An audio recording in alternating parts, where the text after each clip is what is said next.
Hi everyone, it's Jerry. I'm on chess.com right now, and I just went into a friend's game. Somebody who's 1450 on the white side against a 1500.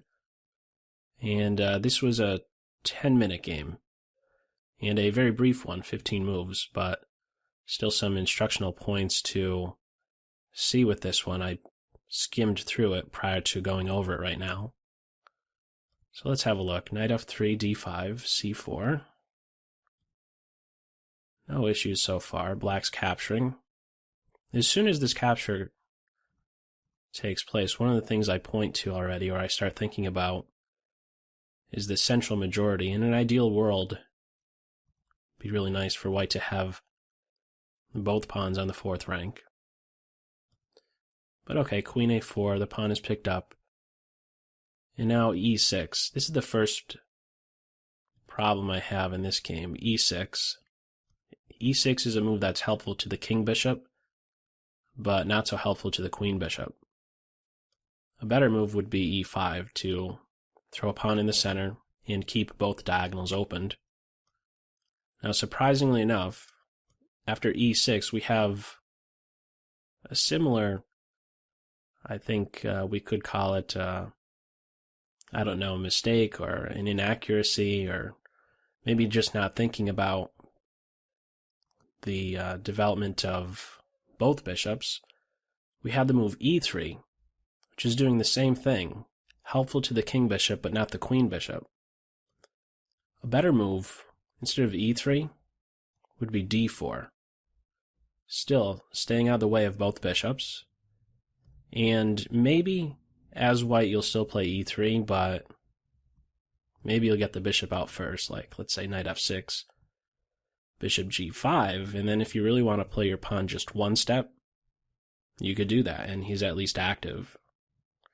So I think this is a direction both players could have gone in other words, taking a bit more consideration into the queen bishops. With these e6 and e3 moves, they're kind of stuck. But okay, that's what we had. e6, not d4, but rather e3 was played. Bishop e7, d4, knight f6, no issues there. Bishop d3, certainly an aggressive square. Of these two squares, the more aggressive one is this one, d3. I guess there is some caution you would need with bishop d3. Come to think of it, on the black side, this is a half-open file for black, so you could maybe, in anticipation of maybe some break at c5 or with e5, maybe he's a bit more accessible. Maybe if there's a moment where this bishop is not protected, there could be maybe pieces jumping into the e5 squares. I don't really see it happening, but it's at least worth giving some thought to. Certainly a more aggressive square, but maybe a more accessible square being on d3. Bishop e2 would avoid any potential problems, but again, not the most aggressive square. So we'll go with it. Bishop d3, castles, and now knight a5. It's going to be difficult for black to get in these advances, to try and strike at the white side. I think ideally you would really like to play on the black side c5, but it's kind of tough to get in. And if you're not quick on the black side with trying to get that in, it's just going to be even more difficult. There might even be an idea on the white side to play knight d2, knight b3, where from b3 he'll control c5. We could see a rook eventually being placed on the c file, adding another defender of the c5 square. It's tough for black to get this bishop out. This is maybe the only reasonable way to deploy the bishop. Not so sure you could get in the e5 advance. Okay, knight a5 was played, the queen is hit. Queen c2 is a good reply. And the only consistent follow-up I could see with this knight a5 move is b6. You know, to try and complete development, in other words. At this point as black, you'd really like to play maybe b6, bishop b7. Maybe rook to c8, move the knight, and then try to get in c5. But after knight a5, queen back, it wasn't b6, but rather g6, which is going to free up the knight from having to defend the pawn. But I think a better move would be to not do anything about h7. I don't think that there's any need to be reacting to a threat that is just not there yet. He's stable enough for this moment. I think a better direction to go in would be b6. And then look for bishop b7, rook c8 in this c5 idea. But okay, it was instead g6. And now there's two ways you could, if as black you really want to eventually address this pressure on h7, there's two ways you could do so, with pawn moves at least. There's g6 and h6, and I believe h6 is the better move. If you play g6, this weakens f6 and h6, and for the moment it may appear that you really can't take advantage of these weaknesses, but keep in mind there is still a lot of material on the board. There's all material except a pawn each that have been exchanged, so it's a bit scary for me to see these weaknesses. If, I should say my eyes would be lighting up if I'm playing on the white side and I'm seeing g6, I'd immediately be looking to try and exploit these dark squares, and, well, we could see that take shape very quickly, starting with e4, getting the central majority rolling, and looking to push even further, and it can't be stopped. If white wants to play e5, they're going to play e5.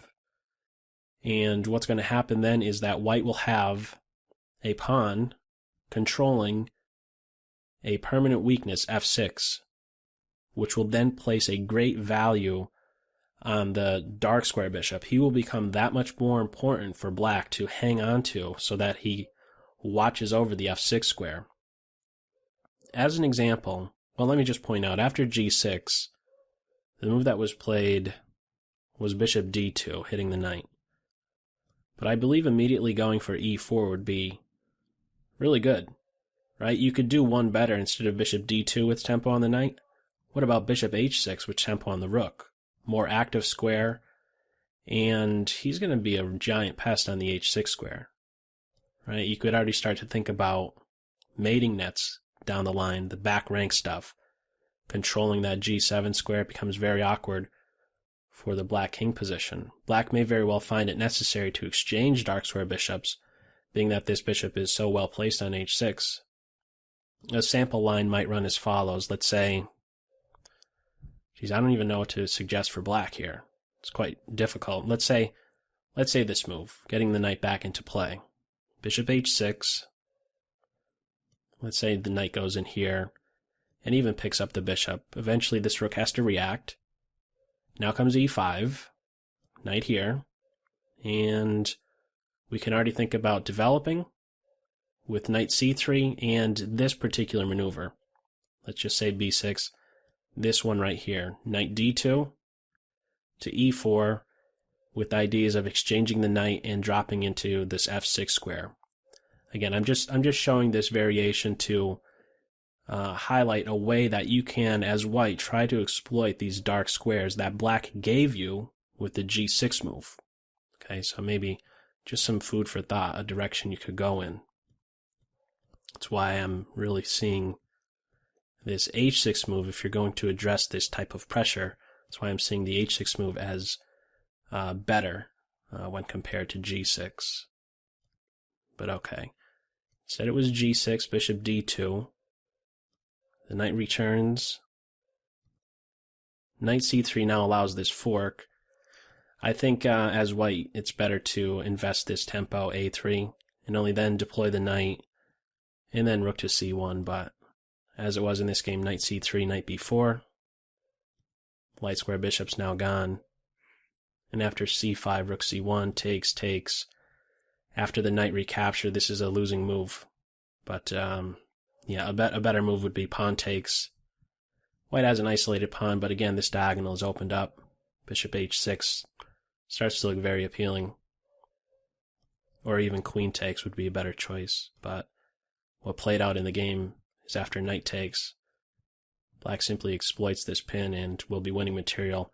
White resigned at this point. But again, regardless of the result, I think again, the main points here, the first one at least, was with regard to the queen bishops. e6 and e3 didn't take into account these bishops coming out much more smooth. If e5 is in, look at the choices he has. e6 as well with tempo on the queen. Seems like a very good deployment for the light square bishop one day to develop with tempo. Usually a good thing. But yeah, as it played out, queen bishops didn't have such an easy time. Bishop d3, e2, I'm not sure if there's so great a difference.